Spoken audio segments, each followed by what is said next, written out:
Hey, what's going on, guys? Thanks for tuning in to episode 4 of the Togans Beginner Fly Tying Kit. In this episode, we are going to be tying this variation of the Prince Nymph.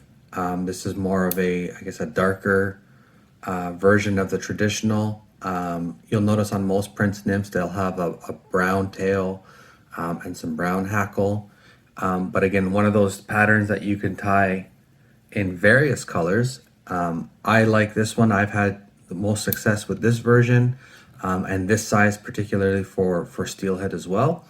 So we're going to go ahead and get our materials ready and get our hook and device and tie one on.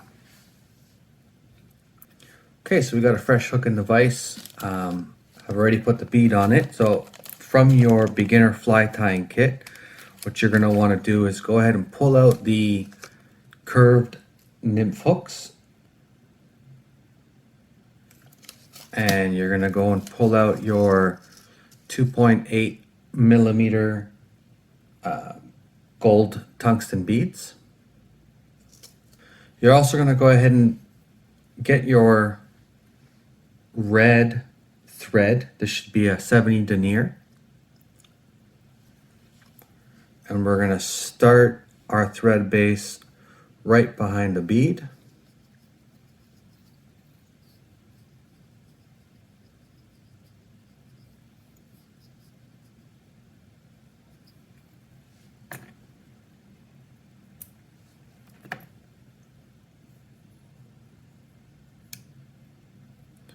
We're going to end our thread right about where the barb of the hook would be, or just shy of the hook point there. And we're going to pull out the black goose biots, which we're going to tie on for our tail. Now I find the Prince Nymph is one of those patterns where proportions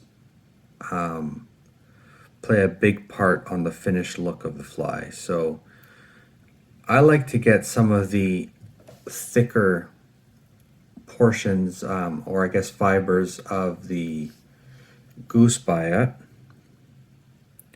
I like to use the thicker ones on the Prince for the tail and for the horns, which we're going to do later on. I just find it makes it look better. Different parts of the biots are they can be thinner, and I find just they don't look as nice on this particular version, on this particular pattern. So there are a couple ways to tie on goose biot tails. One is always paying attention to the curvature of the biot. You can see this one is fairly straight, but there is a slight curvature coming upwards. But you've seen probably other videos where they'll tie it onto the side of the fly. They'll tie on both biots together on either side of the fly. For the Prince, I like to have the curvature facing down, and I'm actually going to tie it on top of the hook shank, so it's more like that. So on an angle, I'm going to try to get this on camera for you guys. Instead of tying it on the sides, I'm going to put it on the top and on an angle. So it's actually going to be tied in like that. And I'll do that one for one side, and then I'll grab my other biot and I'm going to tie it in like that. Okay, so let's give this a shot here. So I'll traditionally, like most of my tailing, I'll do 1 to 2 just loose wraps just to get it in position to see and make sure that it's where I want it. And you can see as I move the vise there, it moved things on me. So I'm going to leave that like that. I'm going to grab my other biot.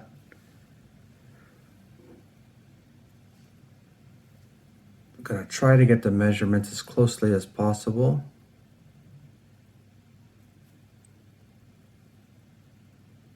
And I'll do 2 collecting wraps again. And then I'll make adjustments as needed.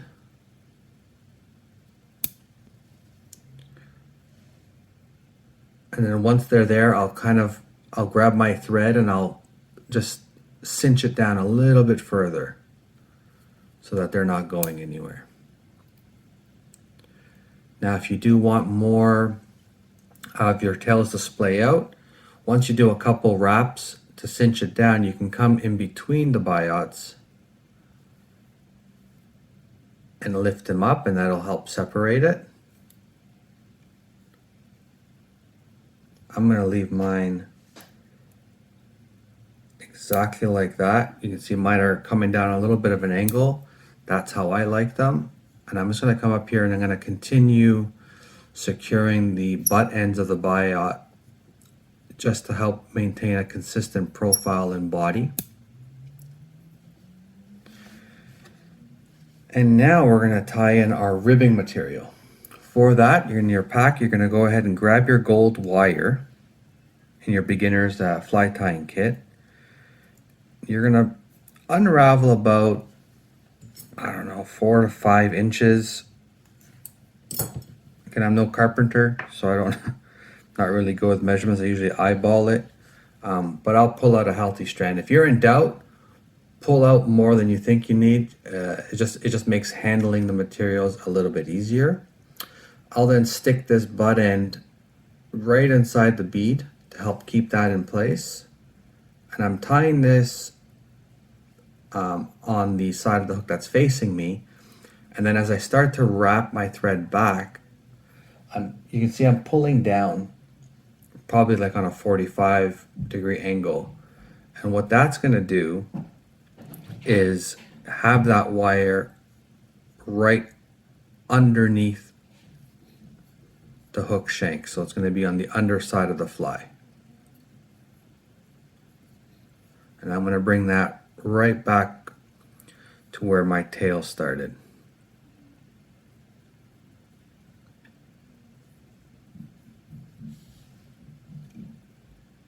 Okay, so it looks something like that.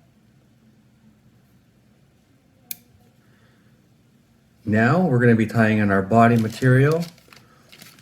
In your pack, you also have some peacock herl. So for this size fly, I'll typically grab 2 of the thicker fibers, something a little bit more healthy looking.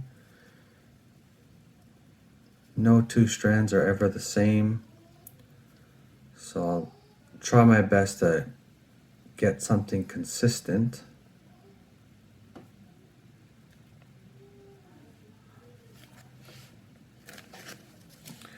And then once I have my 2 fibers selected, I'll line up the butt ends, because the butt ends are the stronger part of the stem, and then the other side, the tips, are very, very fragile, and I'll nip off the first 1 to 2 inches of it. And then what I'll do is, just to get the feather ready, I'll kind of preen all the little fibers back and just give it more of a bushier look. Now there are tons of ways to reinforce the peacock herl because it is so brittle, but I don't want to complicate things for you in this tutorial, so I'm going to do it the simplest way possible. And now, like most of my nymphs and flies that I tie, I like to have a tapered body. I feel profile or shape of the body is a big thing. If you look at all the nymphs under rocks in the water and stuff, they all have unique shapes, very unique characteristics, and the body is one to me that stands out the most. So I'm going to take my time now, and I'm actually going to build a tapered body here and make it get thicker as I get closer to the bead. And then occasionally spinning my thread counterclockwise to open up my thread.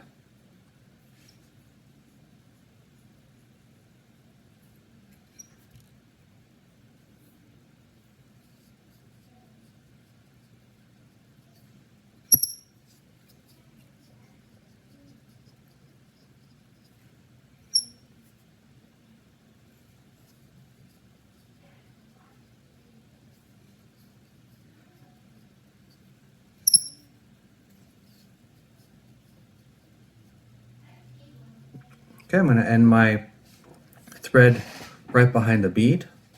Going to grab your peacock curl.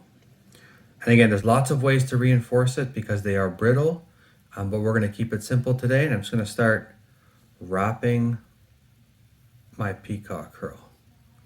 Just touching wraps, trying to make sure I just cover the thread but not overlap the peacock curl. Just touching.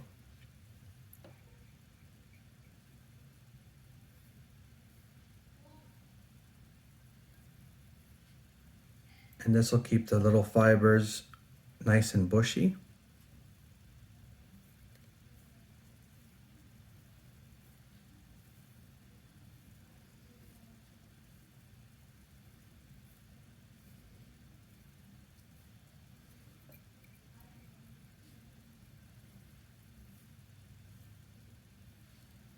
And then when I get to the bead, I'm going to go ahead and secure it in.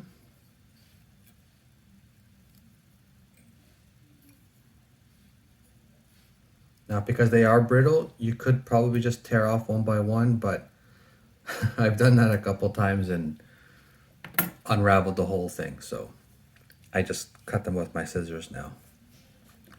Now we're going to grab our ribbing that you had tied on previously. And to help with the durability of the fly, we're going to counter wrap the ribbing. So we're not going to go the same way as we did with the peacock curl. We're going to wrap it the opposite way. And like most nymphs, you'll notice that any segmentation that they have,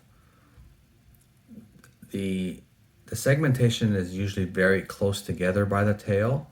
And as it starts to come up towards the middle and top portion of the fly, they kind of get bigger, right? The spaces in between get wider. So again, I'm always trying to mimic something real as much as possible.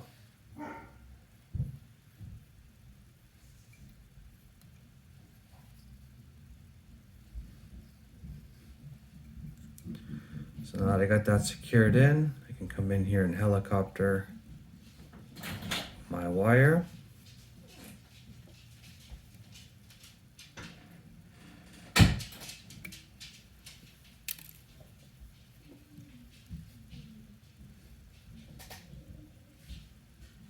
Okay. Now we're ready for the legs. Some people refer to it as the throat. We'll just refer to it as legs for this tutorial. So in your beginner's fly tying kit, you also got a bunch of saddle. It's a saddle pack, and it came with various strands, which we used on the woolly bugger pattern, I believe in episode 1. But in this case, what I'm looking for are some of these longer and larger fibers. We're not going to be using the thinner end, right? That's too small, but I do want some of this bigger stuff, right? And that's going to provide a nice set of legs. So from here, I'm just going to be selective.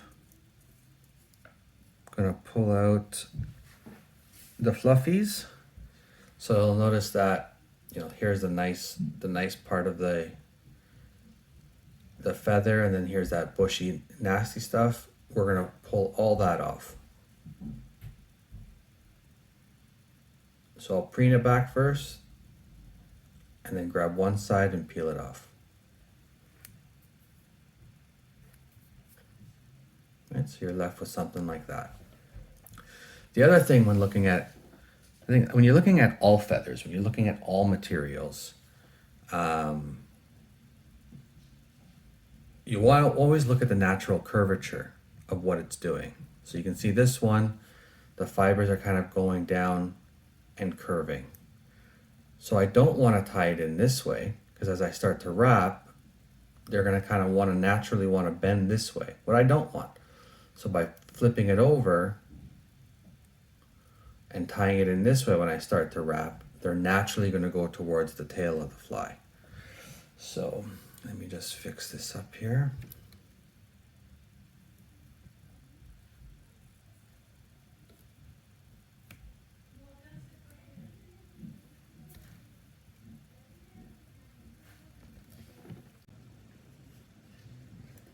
So now that I have my feather ready, I'm going to tie in the thicker part of the stem, and I'm going to leave just a touch to start my wrap, so that when I start to wrap it, it wants to fold over naturally, and I have a way to manipulate the stem if it's not cooperating.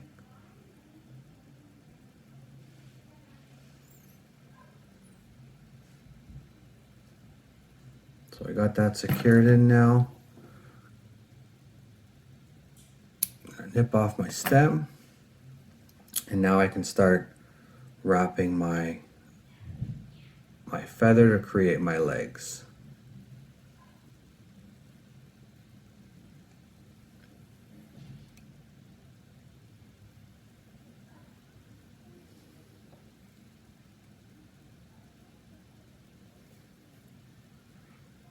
So that looks pretty good there. Now I'm just going to capture that. And I'll do two wraps, and then when holding it in, give my thread a little pull just to make sure it's secured in snugly. Nip off my tag end. And now I want the legs to kind of go back a little bit, like that. So I'll sweep all the fibers back, and I'll just do one, maybe two wraps, because I am going to tie in some more material for now, just to help with that natural positioning. And then before we tie on our horns, I'm just going to clear the path here, and I'm just going to nip off the fibers at the top of the fly.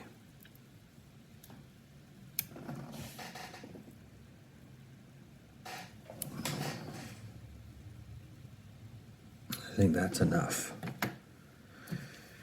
So now we're ready for our horns, and in your beginner fly tying kit, again, you're going to go ahead and grab your white goose biots. And again, very similar to the tail, be selective. You know, find the nice thicker parts, or the thicker little individual pieces that you think are going to look good on the fly. It's one of those flies that are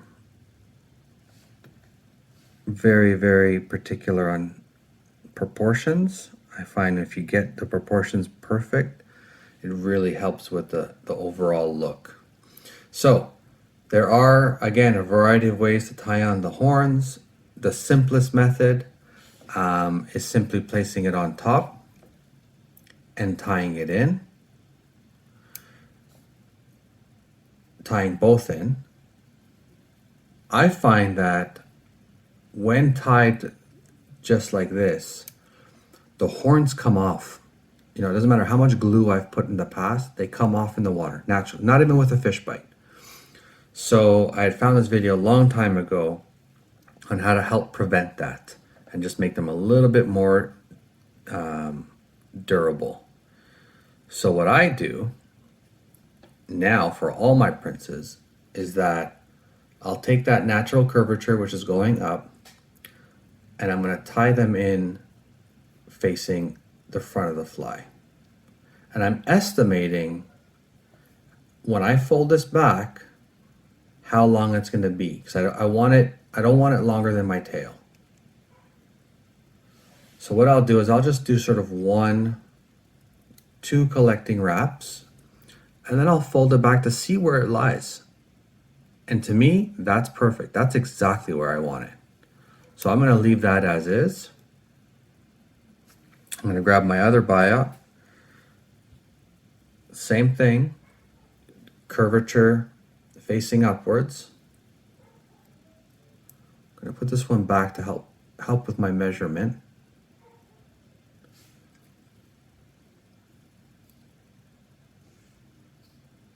And do 1, 2, and those look good there. Right, so they look the same. So when I fold them back now, they're going to be pretty much dead on. So again, I'm going to hold these in place, and I'm going to give my thread a nice little pull. I'll do 1, 2 really securing wraps, and then I'll come in here and I'll nip off the butt ends as close as possible.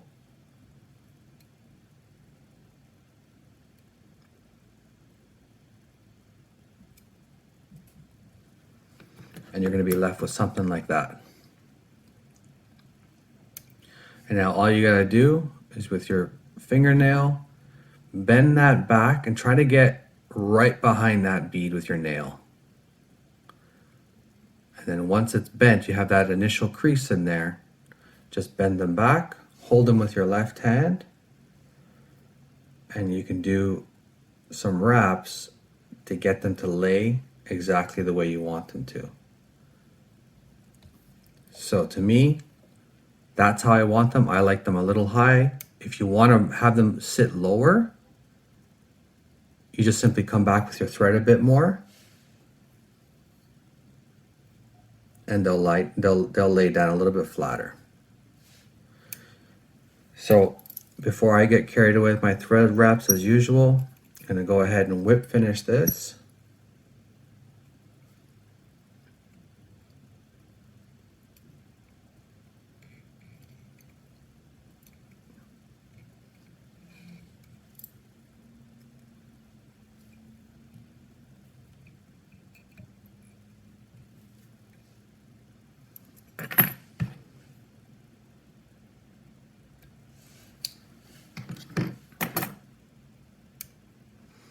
And we're going to put a dab of head cement. Let that sink in. And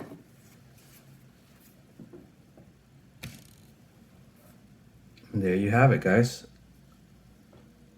A Prince Nymph. I'll tie these in a variety of sizes. We did them in the size 12 Nymph in this tutorial. There's size 10 variations of this that are awesome for steelhead. That's on the more of the larger side. But I'll tie these from 10, 12, 14, even 16s for some of these smaller creeks that I like to fish. So hope you give it a try. Hope you enjoyed the video and tune into the next one. Cheers. Thanks, guys.